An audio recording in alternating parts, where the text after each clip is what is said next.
Warren Buffett's psychology of wealth. Think in decades, not days.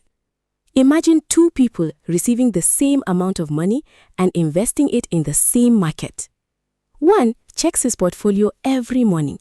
If nothing exciting happens, he gets frustrated. If the market falls, he panics. If someone else makes a quick profit, he feels like he is falling behind.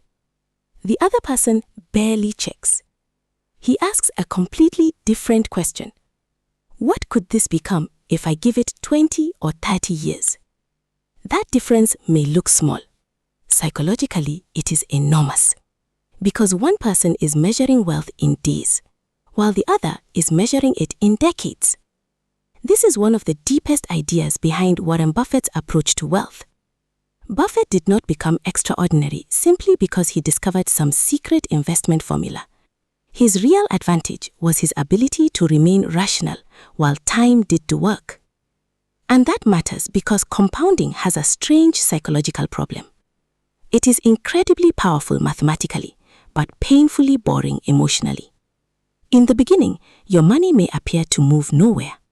You save, you invest, you wait, you keep going. And after all that effort, the visible result can still look disappointingly small. This is where most people lose. They don't necessarily make one catastrophic financial mistake. Instead, they become impatient. They change investments, they chase trends, they spend their returns, they abandon good strategies because the results aren't arriving fast enough. Buffett understood something different. Time itself can become an economic advantage when you stop constantly interrupting it. Think about planting an oak tree. You cannot pull it out of the ground every 3 months to check whether it is becoming a forest. You plant it, protect it, and let time work. Wealth behaves similarly. The early years can feel almost insulting. Your effort is obvious, but your results are not. Then something changes. Your accumulated capital begins producing returns, those returns begin producing more returns, and eventually your previous contributions become less important than the wealth you have already accumulated. That is the point many people never reach because they keep resetting the clock. And Buffett's psychology goes even deeper. Thinking in decades changes what you consider an opportunity. A short-term thinker asks, how much can I make this year? A long-term thinker asks, what can I own for the next 20 years? The first question encourages activity. The second encourages judgment. This principle applies far beyond stocks. A person building a business, developing a career, learning a valuable skill, or growing a YouTube channel faces the same psychological battle. The world constantly whispers, you should be further ahead by now. But wealth rarely grows according to your emotional timetable.